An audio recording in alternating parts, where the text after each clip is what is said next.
Just waiting the obligatory few seconds. And I think that we're good. So, Dark Bleatings, everyone. I'm really, really excited to have Angela Sylvaine here with me today. If you haven't read any of Angela's books yet, you may remember me talking on and on and on about Frostbite last year and making any excuse I can to bring up the prairie dogs at every opportunity still to this day. So Angela Sylvaine is the author of Frostbite, which was your debut. Is that right, Angela? Yes. Mm-hmm. Yeah. The Dead Spot, which is a short story collection of stories of lost girls, so female stories, and also Chopping Spree was the last book of yours I read. So welcome and thank you for being here. Thank you so much for having me. It's a pleasure.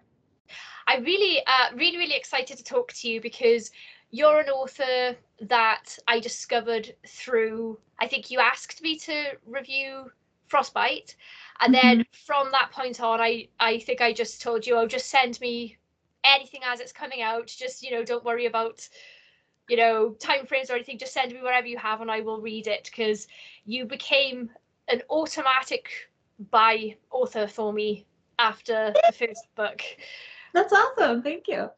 So do you want to tell people what Frostbite is about before I carry on going on about it and then people don't know what I'm talking about? So Frostbite is a retro 90s sci-fi horror comedy, and it takes place in North Dakota, where the main character, Raylene, lives in a small town, and a meteor hits behind her trailer in a field, and it just so happens that meteor is carrying alien worms that seep into the soil and infect the hibernating prairie dogs with the alien worms. They rise and attack, and Raylene and her best friend Nate have to kind of defend their town from this horde of creatures, and also people that become infected with their memory stealing bite. And in addition to fighting these creatures and people, there is also a doomsday cult that gets in. So there you go. Yeah, so the horror fans I've recommended it to, outside of just general horror fans, but people with a particular interest like me, in anything that's potentially apocalyptic, anything that's in sort of the virus or disease kind of category of horror, which is another favorite, and people who like killer animals. My friend and fellow YouTuber Eric Smith is a big fan of killer animals, so I think he got this immediately when I started talking about it. Some of us on like creature features, in the 80s. So for me, it was definitely inspired by like Critters and things like that. So I'm with him. I love a good killer animal. Well, I actually wondered if you were a Critters fan, because prairie dogs, of all animals that you could have picked, it seems so random, but I loved it. I was like, because I've read lots of killer dogs, sharks, like animals that would normally be considered dangerous anyway. And I don't think anyone thinks about a little prairie dog. I know, they're so cute and really pretty harmless. Well, and the reason I picked them is because I really truly did have a prairie dog colony behind my house where I grew up in North Dakota. That's based on real life. I grew up in a trailer park in North Dakota, and we had a prairie dog field back there, and I used to listen to their little chirping cries in the summer, and they were so cute. But it also works well because it gets so cold in North Dakota, they do hibernate. They don't hibernate everywhere. Some places they're year round, but it was so cold then they would hibernate. So it works kind of good for like a infect rise. If anyone, so in the UK, we don't have prairie dogs in the wild unless we actually do it. I'm really dumb and I just don't know that, but I'm pretty sure we don't have them it's like raccoons. We don't have raccoons wild here, which is why everyone in the UK loves them, I think, because they look like cute little furry burglars. They're very cute. But I have seen a prairie dog in real life in a zoo when I was younger, and I just remember looking at it and thinking, what is that? I want one. Yeah. Keep them as a little pet, They're adorable. So if you don't know what a prairie dog is, Google it now.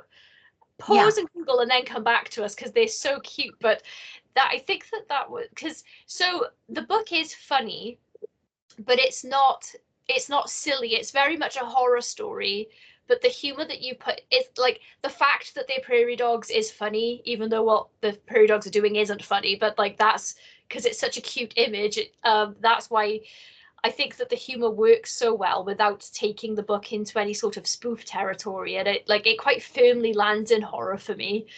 Right. Yeah, and I think that's true too for me personally, of it being kind of nostalgic. Mhm. Grew up in the 80s and 90s. There's a lot of like 90s references in there that are kind of funny too. Mhm. Um, but it really just puts it in like a place and time for me. And also, like anything, I think nostalgia, you remember the good parts and you don't always remember the bad parts. So it's Mhm. kind of to play with that, kind of those little references. Yeah, well, I really enjoyed that. So, because I was born in the 80s, grew up in the 90s, and so I recognized a lot of the. I'm sure I missed some just because of US, UK, and location and stuff. But yeah, I was like, oh, I remember this, and like just little threads of things that I really enjoyed, and the feel of it was very 90s. And I think because we've been in probably since Stranger Things, I is probably what really launched like the 80s nostalgia again. But I was like, where's the 90s? No one's doing 90s, and so I was really delighted to find that that's the decade we were in with this book as well.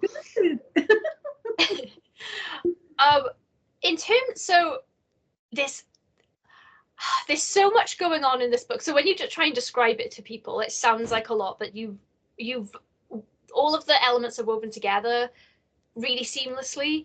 And I think one of the best things about the whole book for me was your protagonist and her friendship. Um, because if I remember, it's been a little while since I read it, but if I remember correctly, she's looking after her mother as well. Yes. Uh-huh. She's looking after her mother who has dementia. Mm-hmm. So she's a recent high school graduate, so still pretty young, but like on the cusp of figuring out what to do with her life, and all her plans to go to college and everything are kind of derailed because Mm-hmm. her mother early onset Alzheimer's. And so she's now having to kind of figure out how she can take care of her mom. Her dad is no longer with her. And this is, obviously a tough situation. And then, yeah, her best friend, Nate, is kind of her only person she has to try to help her figure out what the heck she's doing with her life. Mm-hmm.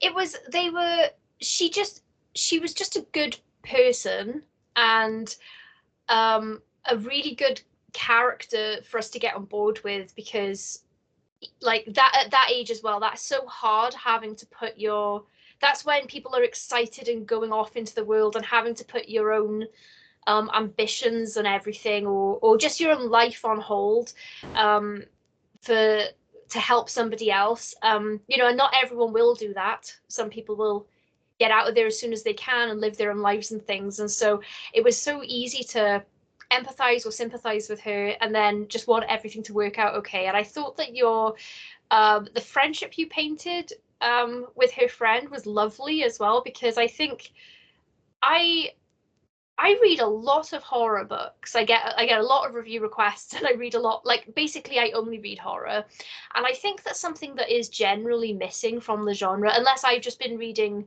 rogue books. But I'm not reading a lot of friendships for whatever reason. I think maybe horror attracts sort of like individual stories of people that are struggling with loneliness in some way, and it comes out in the story. But I hardly ever see groups of friends or best friends, and I just really got the sense of their history, and like the little in jokes and things. It was very well fleshed out straight away.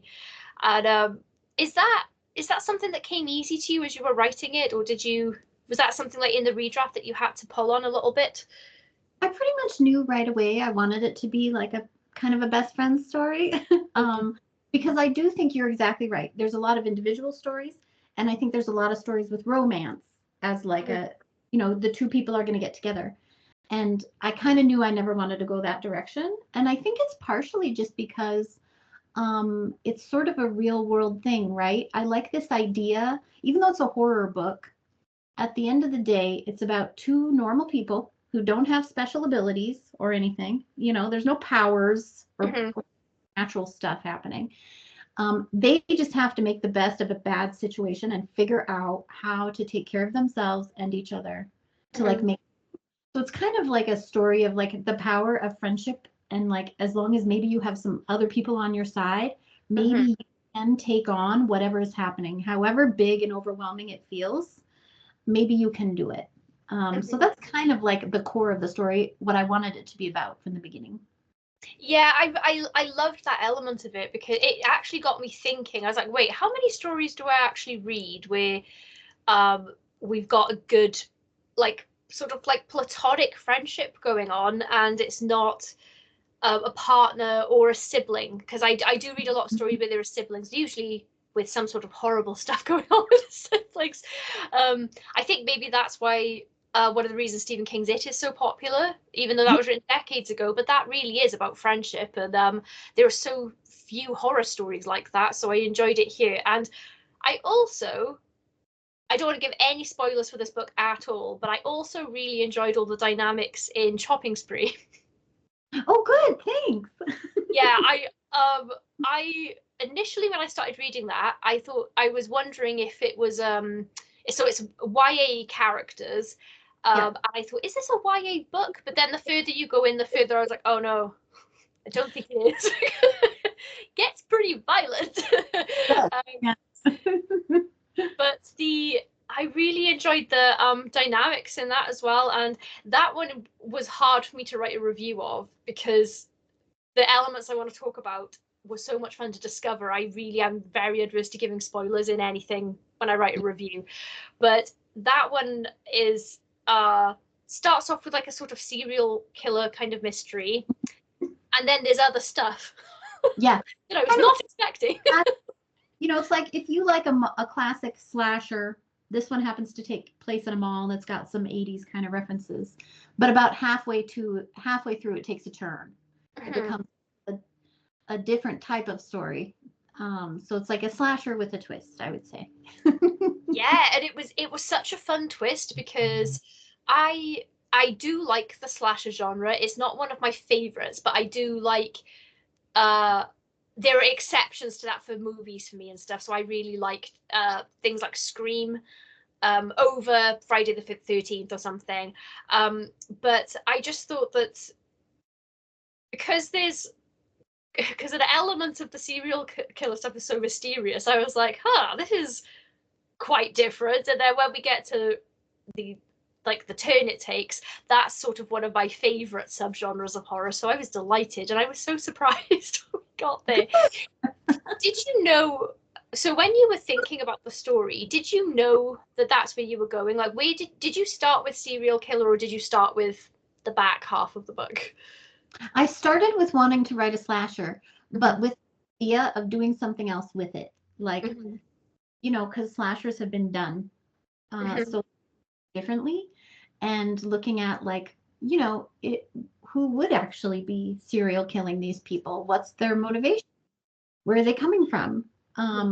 Be the motivation for someone to be going after these kids in this mall at night, and just the idea to do something different with it. It's not just like some random killer who is driven to kill teens or whatever.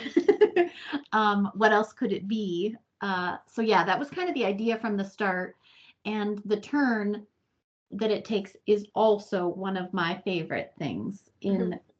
in books that I'm kind of obsessed with, and tends to find its way into a lot of things that I do. Yeah, it's just because you can go anywhere with it. It could you could yeah. Not gonna spoil anything. I yeah. So the the mall part. 'Cause it was just so much fun. It felt like it gave me the same feeling that I used to get when I used to watch things like Are You Afraid of the Dark?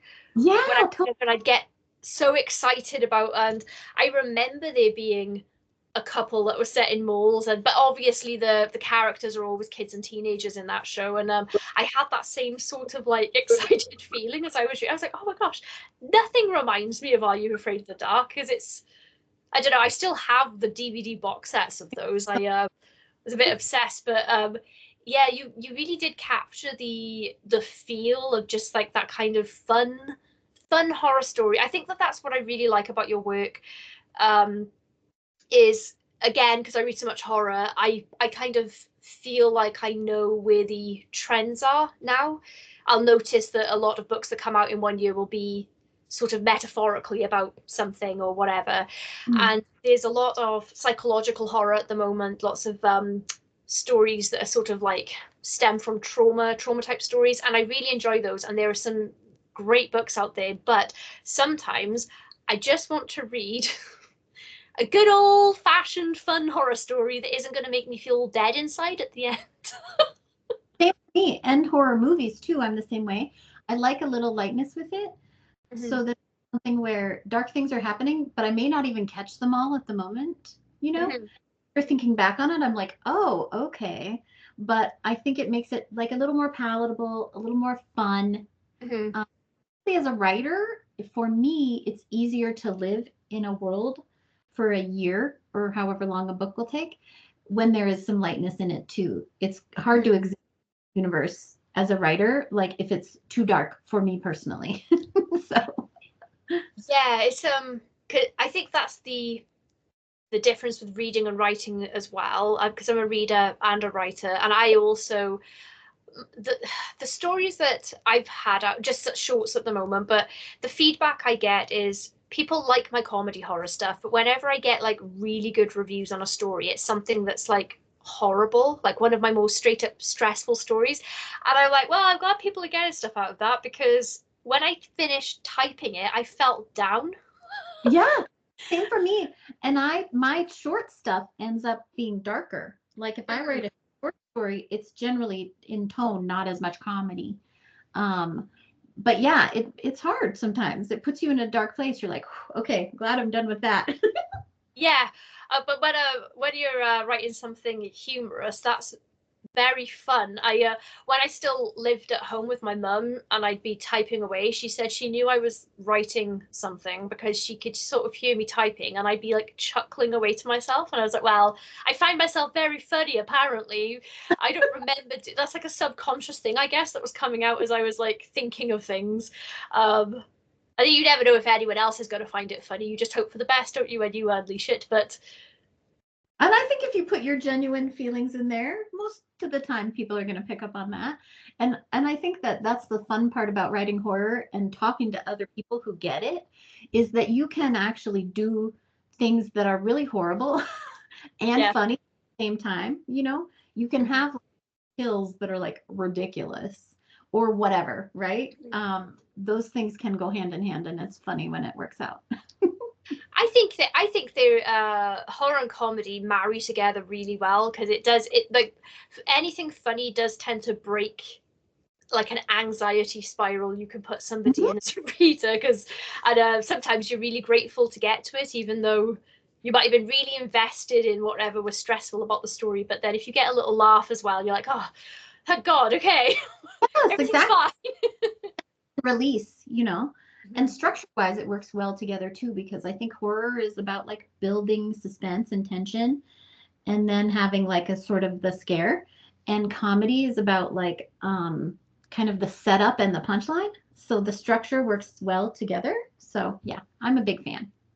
Yeah, what I thought think you do really well with your characters in particular. So they oh, firstly, they're so fleshed out, great personalities and stuff, and you can always tell with your characters like who's talking before you get to the attribution, which is rare, I think. And your characters do tend to have sort of normal human sense of humor. So even when the chips are down and all of the crazy stuff starts happening, people don't just entirely lose their whole personalities in a crisis necessarily. Like stuff's going to come out, and I think that's a great source of the comedy. Is one of my favorite things in horror is when a character is just getting hit with the craziest stuff, and their attitude starts to become a bit like, oh,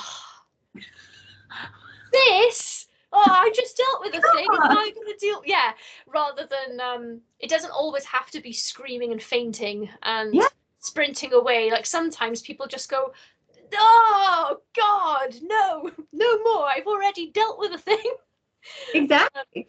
Well, and some of us are real snarky. Like in real life, I'm pretty snarky. Mm. And so, like, even when bad things are happening, like sometimes I make jokes, Oh, like inappropriate, snarky jokes. Like that's how I handle stress sometimes. So I think that comes out in my characters too, because I'm definitely like that. I'm so with you on that. I'm sure people have an opinion of me for this, but I tend to not go to funerals unless I absolutely have to, because the impulse. Sorry, that's my husband coming down from the attic on a ladder. If you can hear that, that's where I keep him.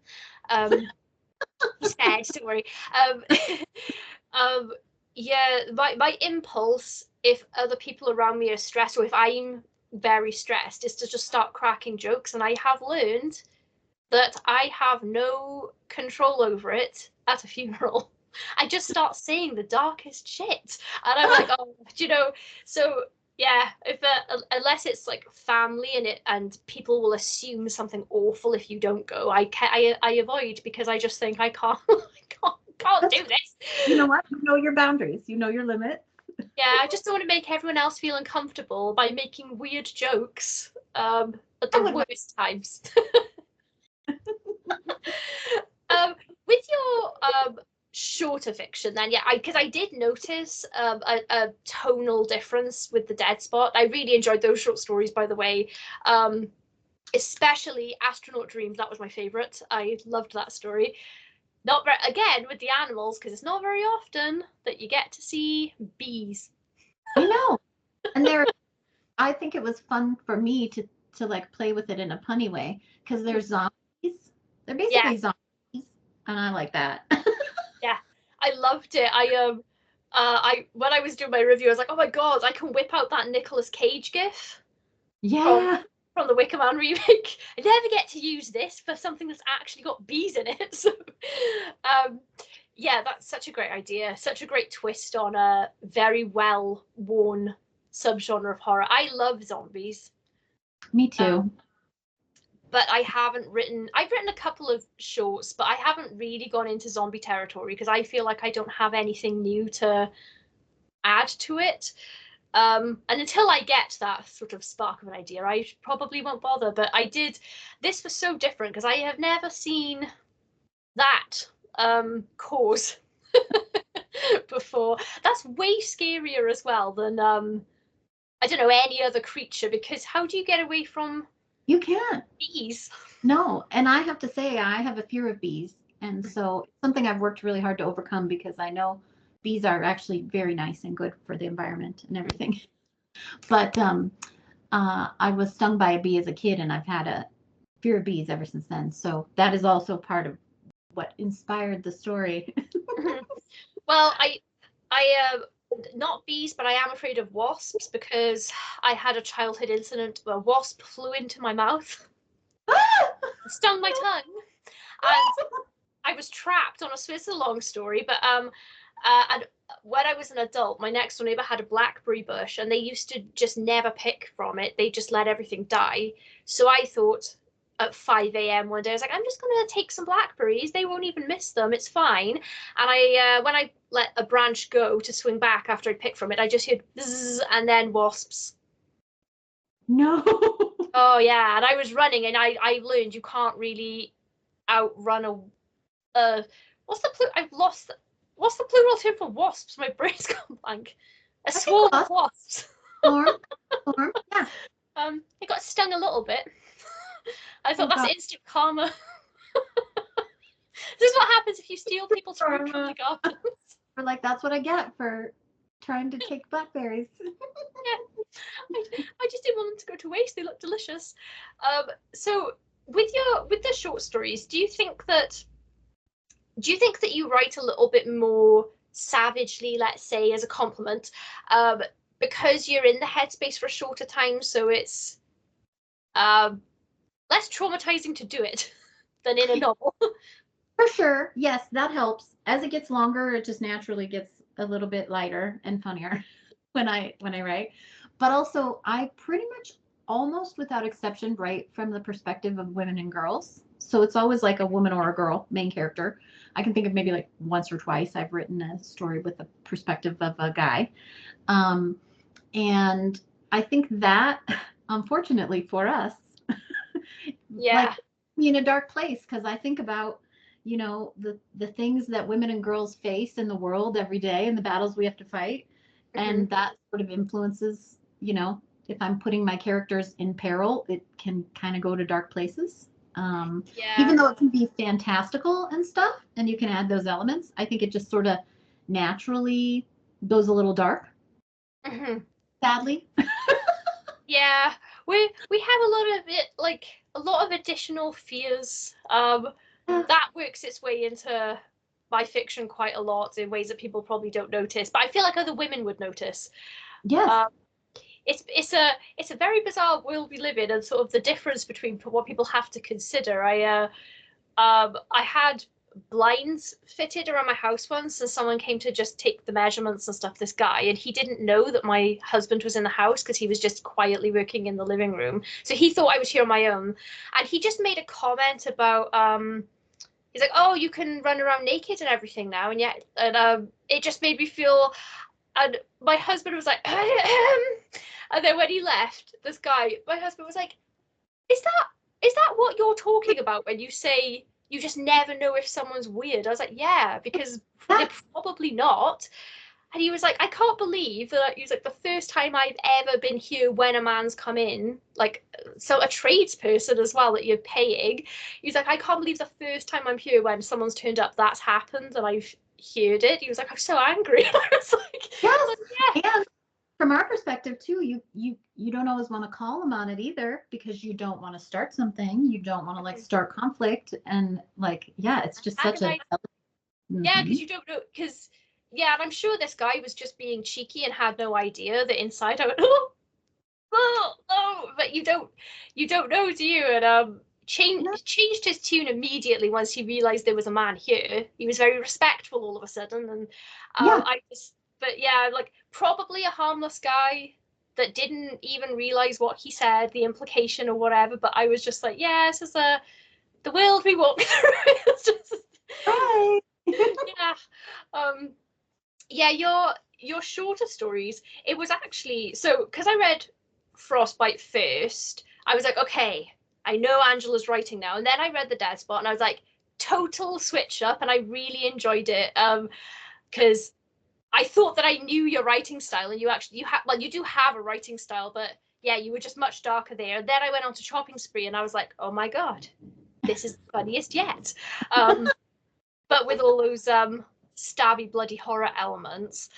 Um, do you do you have a balance in mind when you're sorry, there's a floating arm. That's just thank you. Oh, perfect. It's a good egg. Thank you. Thank you, husband. um going back to the attic now. Perfect. Do you consciously have in mind where you want to hit the balance with a comedy when you're on a first draft, or is this just like naturally comes out of your personality and that's what goes into the book? I mean, some of it, especially in dialogue, it pretty naturally comes out. Mm-hmm. But like, for example, with nostalgic references of Mm-hmm. time, that I kind of have to clean up in later Mm-hmm. drafts, because you don't want too much, or it's Mm-hmm. just it's overwhelming and it takes you out of the story. So that I have to be a little more purposeful about. I also think sometimes if I'm going pretty gory, so like in Frostbite, there's some pretty gory scenes, Mm-hmm. and almost have to make them like extra gory Yeah. and push it over into like a little bit silly or a little bit comedy. So that's the other thing, is looking at kind of the violence and seeing if it's too realistic. If it's Mm-hmm. too realistic, then it's not funny. Mm-hmm. Mm-hmm. So that's another one where sometimes I have to like actually push it up a notch related to the violence to make it funny so it doesn't seem too real. Mm-hmm. Mhm. What is it with I hardly ever actually ask anyone this question because I feel like it's a stereotypical question. But what is it about the horror genre that you love that drew you in, do you think? Um, I mean, I think part of it, and I'm not the first to say this, is sort of like safety, It's like scary things that you actually can fight. Mm-hmm. the end and the story's ended, and either we've won or lost, but it's over. Mm-hmm. I personally am actually a very scared person. I have very many fears, Mm-hmm. both silly and like not so silly. Um, and so for me, like growing up, I was very scared of many things, and not to be real, but I grew up in a home with domestic violence. And so Mm-hmm. I had real fears happening. And it's like a little bit of an escape, but Mm-hmm. also almost like training, you know? It's like you're training yourself to like learn how to fight monsters and how to deal with stress and get through it. Mm-hmm. I think it like kind of tests your mettle and builds you up a little bit, and prepares you for like the things in the real world, is my kind of philosophical answer. But also, I think some people just seem to find it fun and some don't. You know, it's like Yeah. some of us watch horror and we think it's fun, and others are like, I just don't get it. So I don't know if there's something innate that comes in, but yeah, I just like it for some reason. Yeah, I feel the same. It's I feel like it's a place to sort of purge anxiety, but safely. Like there's not any real danger, and either you're enjoying a story where the world is much worse than it currently is. So by comparison, when you emerge, you're like, well, this isn't so bad, even though the world. Or it's usually stories about people overcoming things, which is very encouraging if you're Yeah. someone that's had to overcome things. So it's You're like, well, if someone can beat a horde of alien infected prairie dogs, maybe I can get through today. You know? yeah.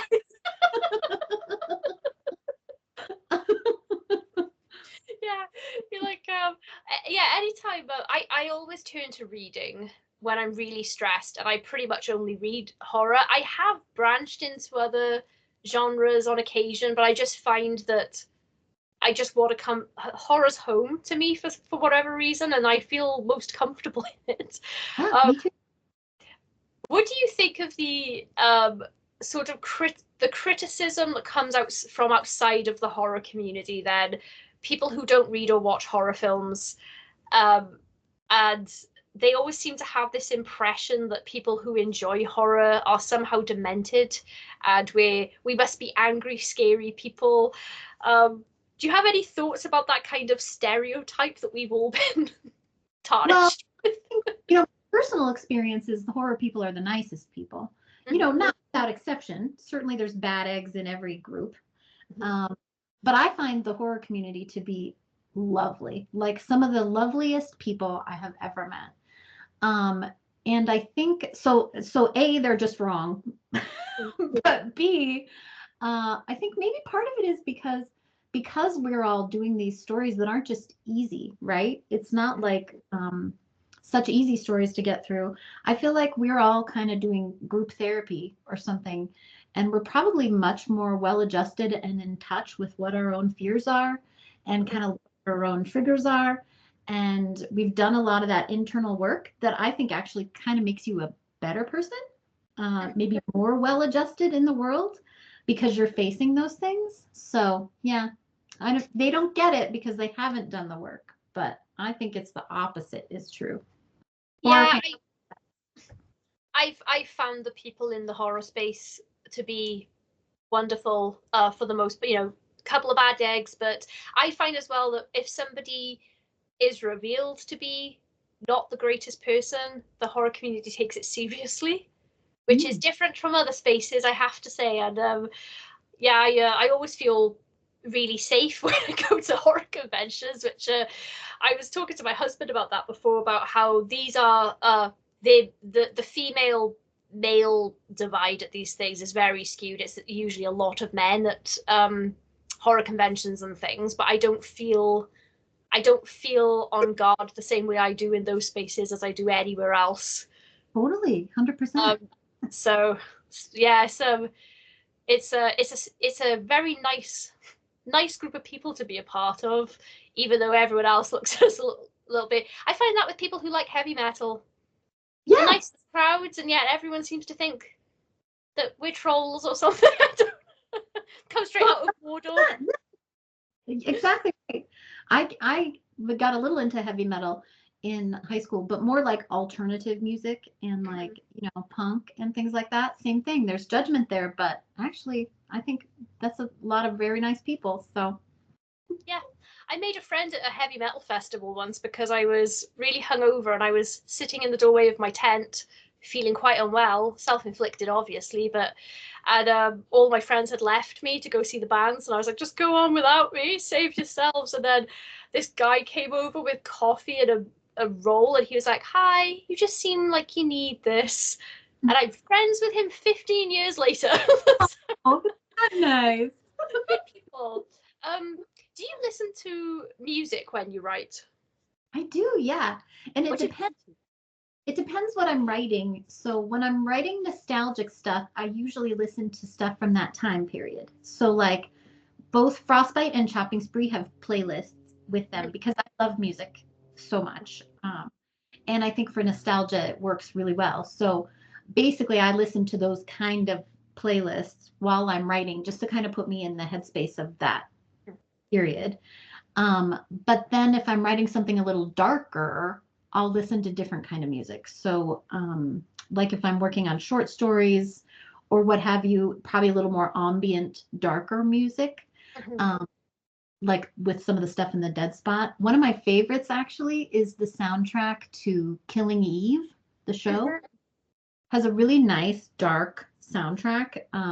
That's a good one to put on if you want like ambient, not a lot of words, Yeah, I tend to have to listen to things that are just instrumental when I'm writing. Otherwise, I start typing the lyrics. If I suddenly tune in, I'm like, oh no, I'm in the song now.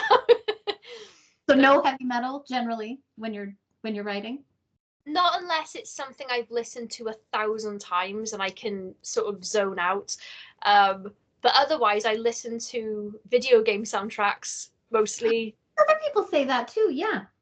Yeah, there's some really great creepy Zelda music, would you believe? Even though that's very whimsical in general, but there are a few more somber songs. Yeah, it's I always love to know that because I know that some people um just listen to music with loads of vocals, and I don't know how people do it. I do sometimes, but it's the same kind of thing where it's got to be stuff I've heard a lot before. So it starts to just sort of fade into the background. It can't be something new. That's too distracting. What was on your Frostbite playlist? I'm so curious. Let me see. I'll actually grab it here. I have a copy. So, and this is, by the way, all my playlists are available on Spotify. So if you want them, Oh, cool. you can get them on Spotify. And so, for example, with Frostbite, there's some Nirvana because I'm a big Nirvana fan. I've got Cake on there, Radiohead, Veruca Salt, a lot of just different, Jane's Addiction, a lot of just Yeah. 90s alternative kind of playlist. Such a great time. The 90s for alternative. Like, I know every decade has its stuff, but that was when I discovered the music that I like, and then I didn't really branch out until about 5 years ago. I've been listening to the same the same bands for 20 years, but I think that's pretty normal. They say, like, I've heard you really latch onto the bands you kind of grew up with, especially in your teens, and often that's kind of what you just continue to listen to. I feel then crotchety sometimes, being like, I don't understand the music today. I say this all the time. Sometimes I see a new artist come out or whatever, and I'm thinking this is absolute crap, and then I think, oh god, I sound like I used to roll my eyes at my mum for being like, well, that sounds like. To be fair, my mum plays guitar and she was very open-minded about my music tastes when I was a teenager, so I didn't get so much of that from her. She was pretty cool about music, but yeah, oh gosh, yeah, and I always used to think, oh god, you're so old. I I worked with someone, a group. I was the oldest person in this venue. It was a bar, and everyone else was about 18 to 21, I'd say. And I brought, I can't remember. It might have been Lamb of God or someone, and someone was like, "Oh, like dad rock." I was, oh, You're oh like, god. how dare you? I was like, dad rock to me is like, Black Sabbath. Yeah, or like Because Ace oh, of I've hit the age where the bands I like are considered old. Well, I guess they that, are that's by really painful. comparison. But Yeah. It's like when I start to see the bands that I listen to on like VH1 Classic and stuff. I'm like, no, it's not classic music. I don't like it. We've hit the age now where bands that we like from our youth suddenly started being outed for doing problematic things, and I'm like, oh no, stop. I've had to just write off a few of my favorites that I've loved for years No. because all of a sudden I'm like, oh, I did not know that Oh, about them. I know. I know. I hate it. Everyone just stop doing weird shit so we can carry on enjoying your stuff. That's right. Oh, it just sounds different with a different context sometimes, you know? I used to be a really big Pantera fan. Yep. Mm-hmm. I just can't, it sounds different to me now that I know. You can't unknow it. You know, I it's like know.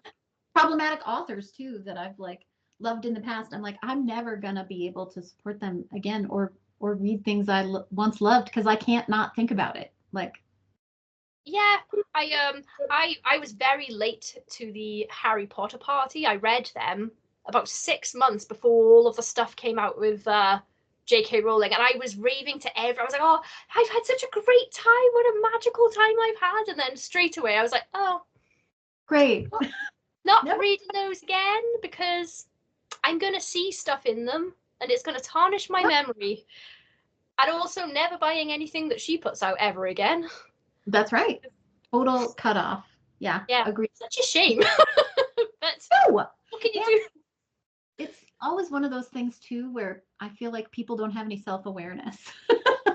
You know, like I we aren't know. talking about evil people doing evil things in the world, and then you don't make any of those parallels. Like, yeah. Very bizarre. Especially for someone who wrote several books about, the underdog and the, muggles and people that are like looked, an elitist society, and I like that. Yeah, it's very strange, but yeah, I don't know. I it's very disappointing when it happens. Being like, oh well, at least there are like thousands of other authors you can move to. Let's move on. That's Yes. it. You're dead to Yes. me.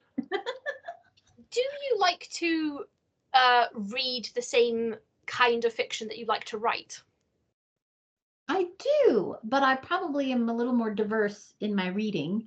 Mhm. But I definitely love reading horror comedy. Big fan of horror comedy. Big fan of like women and girls centered Mhm. fiction. So like horror comedy wise, I'll give a couple examples because why not? Shout out some other authors. Let's do it. Oh, I love Brian McCulley. He's doing great horror comedy. He's awesome.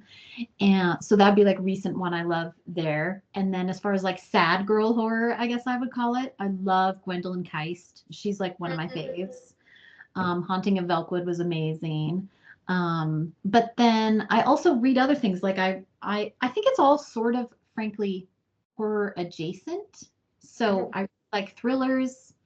I like mysteries. So I think sometimes those dark fiction kind of connects back to horror, but I try to kind of read a little more widely than I write, I guess. Mhm. Well, I think it's I do try sometimes because I think there's a lot to be learned about writing and storytelling from other genres, and fantasy in particular, completely different structure normally for anything else you find. So yeah, it's a the wide world of books out there to enjoy. Oh, that's great. But let's go back to your books because that's what Oh, we're here to talk about. So can you tell us anything about what you might currently be working on or what you might release next? sure. So one thing I know for sure is coming out this year is actually the sweet sequel to Frostbite. So there is going to be a Frostbite 2, which is called Cold Snap. Yeah. Um, it takes place just a couple months after the events of the first book. And you're kind of dealing with the aftermath of everything that has happened in that town. And in this one, it's around spring break time. Mhm. Um, but in North Dakota during spring break, you don't go to Florida. So, like in the United States, a lot of Florida spring break and like Cancun spring break are kind of the stereotypical spring break. But that is way too far to go from North Dakota.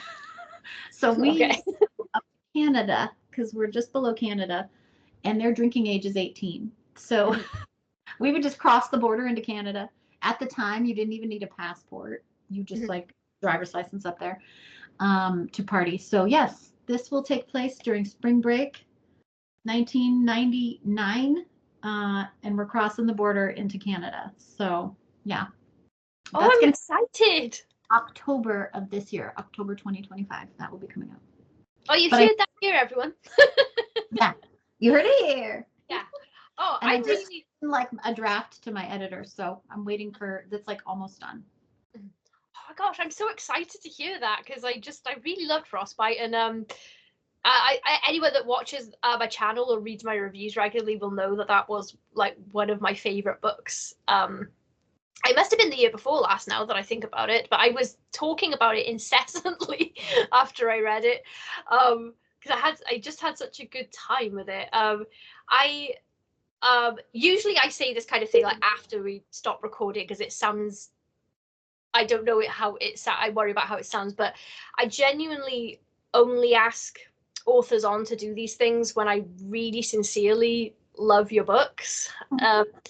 And I knew as soon as I have a very big list of authors that I'd like to talk to, and but as soon as I read Frostbite, I put you on there, and then I was nervous for asking you because I thought, oh, maybe I should read a few more books first, which is why I waited this long to read a couple more. I always find it. It's kind of a selfish endeavor, really. This is my favorite part of Happy Goat Horror because getting to talk to all of the authors whose books I love, it's helpful for me because I always get tips, writing tips. Yeah, that's true. Plus, and even as a writer, like we're also readers, so like it's fun to fangirl. Like I fangirl too. Like it's great, and we love it, right? We love being told people like our work. So yeah, it's nice, and I always, this is another thing about horror authors. I have found people are very willing to give me their time for things like this. I always expect to get a lot of people saying no, I don't have time, and so far it just hasn't happened. Everyone's been very gracious, and I really appreciate you. Yeah, I really appreciate you coming on. The something I personally struggle with. There's a reason I haven't had a novel out yet because I start to feel like the wheels come off about 40,000 words in. yes, Do you same. have any tips for like the midsection? If you, because I just get a complete crisis of confidence and then stop. I've heard it referred to as the mushy middle. Mm. And it's true for everyone. The middle always goes bad. So my tip is just skip past it. Skip ahead in your first draft if you have to put in a placeholder to be like, figure out how they got from here to here. And then just keep going. For me, the best thing to do is just finish a crappy first draft. Like, Okay. no matter how bad it is, get to the end. And then, like, first draft is just about getting words on a page that don't have to be good. Mm-hmm. Second draft for me is when I actually start to figure out what my story is about. Like looking at it and saying, okay, what can I keep? What can I get rid of? Where are things going wrong? Mm-hmm. And I'm also a big fan of structure. I don't think you have to have it. And many people more talented than I certainly probably don't have to write to a structure. But for me, writing to like a 3-act structure is helpful. Mm-hmm. To be like, what kind of thing should be happening here? And can I figure out how that translates to my story? You know, like in the middle of your story, it should go from sort of being like things seem to be getting better to now things seem to be getting worse. It's that turn where everything starts to go downhill. So yeah. I think that just as humans, people who enjoy stories in any capacity, we're quite big fans of the 3-act structure because it's just, I don't know, there's something nice about it when there's something that just feels natural about it, I guess. Beginning, middle, end. a little bit, as readers have internalized it a little, so it feels comfortable. Mm-hmm. And yeah, so I like it. Although, like I said, I think there are plenty of writers who don't write 3-act structure who are wonderful. I just don't happen to be one of them. But I know people that religiously use things like the mythic structure and stuff, the Yeah. hero's journey, and people write according to that, and that always works out. I say always, generally that'll set you right with a structure, I guess. I studied script writing, and one of the weirdest things in class for that was we were being told, right, this is how you do a good story, but then the examples of people that we learned about were completely unconventional, and I was like, I am so this so like Tarantino is one that comes up a lot for complete disregard for regular storytelling, narrative styles and stuff. And I was Yeah. like, why are you telling us that we have to hit these points and these beats and stuff? And then you're going, so the work of this guy. Like you're kind of maybe at least show us things that do follow the structure so we can learn Lord of the it. Rings.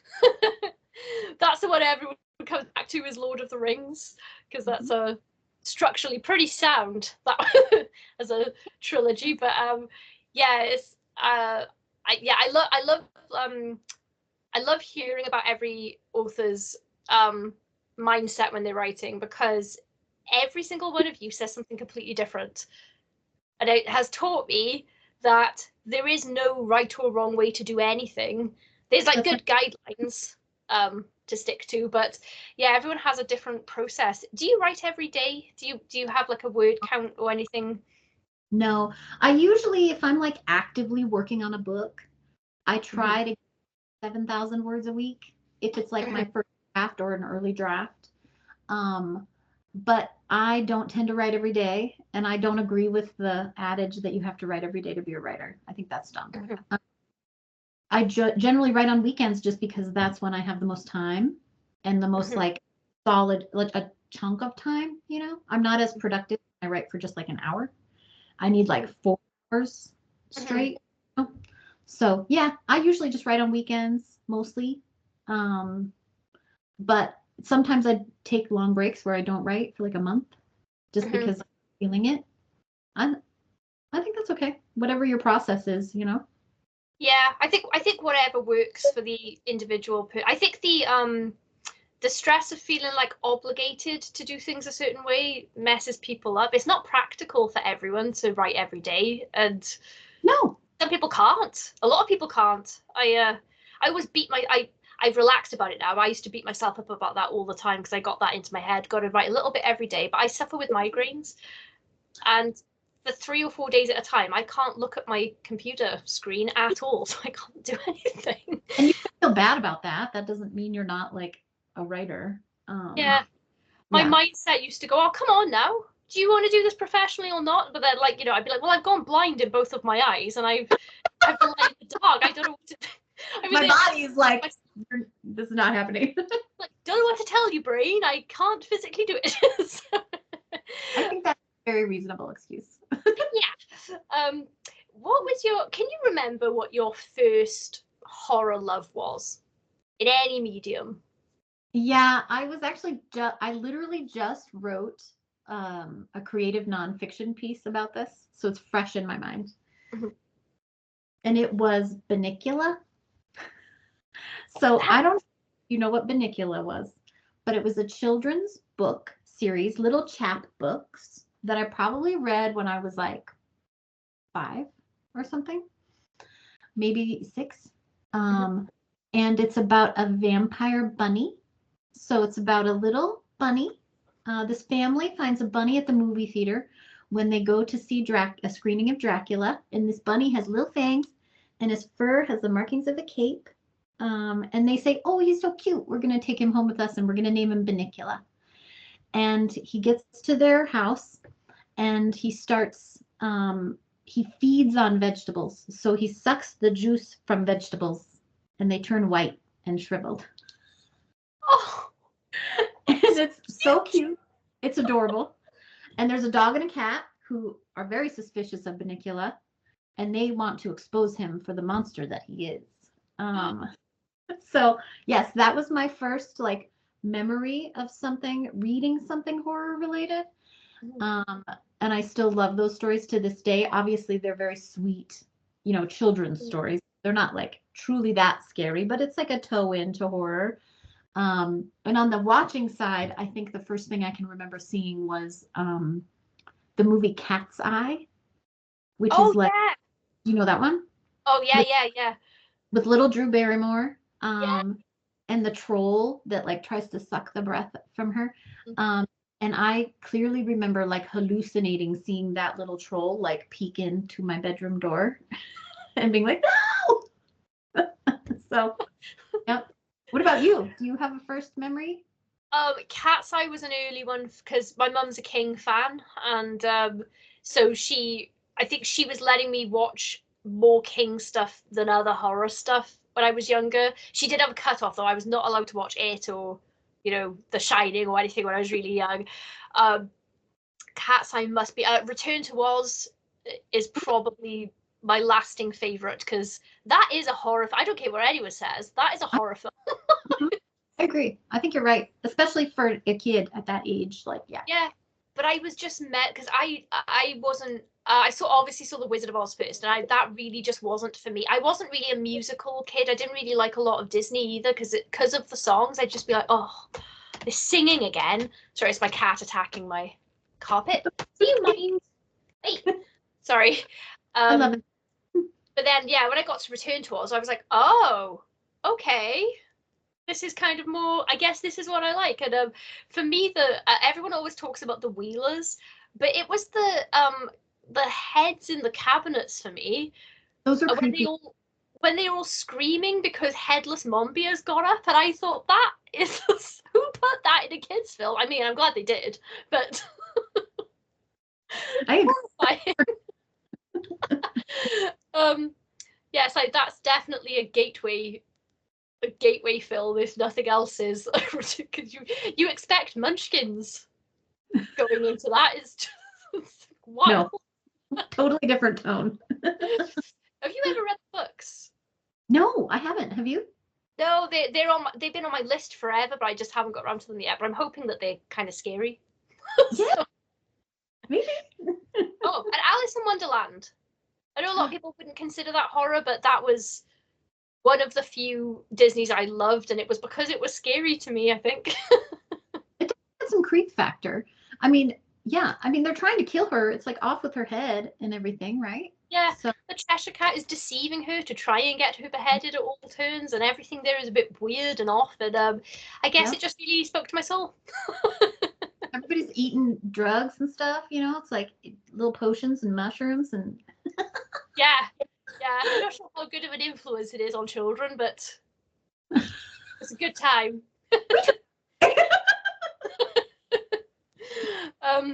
Oh my gosh, I just realized it's been an hour. I can't believe it. I know. This is so fun. Um, I'm going to put the links for your website and your books and everything in the description so that people can find everything really easily. And if you've read any of Angela's books or you have any questions about anything, let me know in the comments what you think, because I know a bunch of people loved Frostbite. I remember I talked about that with other reviewers and stuff at the time, and it was really fun. So yeah, if you want to ask more about the prairie dogs, just let us know and I'll pass everything along to Angela. You can come and have a look. Have long conversations about prairie dogs. It turns out I know a lot now because I did a lot of research. You could tell because it wasn't like, yeah, I could tell that you'd researched prairie dogs because of you were writing about them so naturally. And I was like, oh, I bet you have a whole volume of knowledge Yeah. now. You know how that happens. You go down those research rabbit holes. Yeah. Prairie dog holes. And That's right. when the prairie dog apocalypse comes, you're going to be set now. So Yeah. Or I'm going to be targeted first. We'll see. They'll be like, we know what you did to us. Yeah. Or they'll think that you're their leader. That's what I'm hoping for. I would love it. I would gladly accept the title of Prairie Dog Queen. Yes, to get your little badge. Well, thank you again so much much for doing this. This has been really fun for me, and I'm sure everyone that watches or listens are going to really enjoy it as well. And for everyone listening or watching, be sure to check out Angela's books. I would start with Frostbite because that was your debut. And oh, I think I forgot to say this earlier, but how dare you have such a good debut? No, you got no business, that book being so good. When I realized it was your debut, I was like, oh, come on. This is Thank you. it's like written by a well-seasoned novelist, that one. Yeah, it's really good. So that's where I would start. It's my personal favorite, but I love all of the stuff of yours I've read so far, and I'm really looking forward to the next one. Is there anything that you would like to sign off with or recommend for anyone that hasn't read your work yet? No, not really. I just appreciate being here. It's so fun chatting with you. I really appreciate being invited on. Long live horror. Let's keep reading horror. Yes. Let's keep supporting each other. We need it right now. So yeah, I think that's a lovely note to sign off on. So for everyone else, we're going to bid you a good night and say bleed. bleed.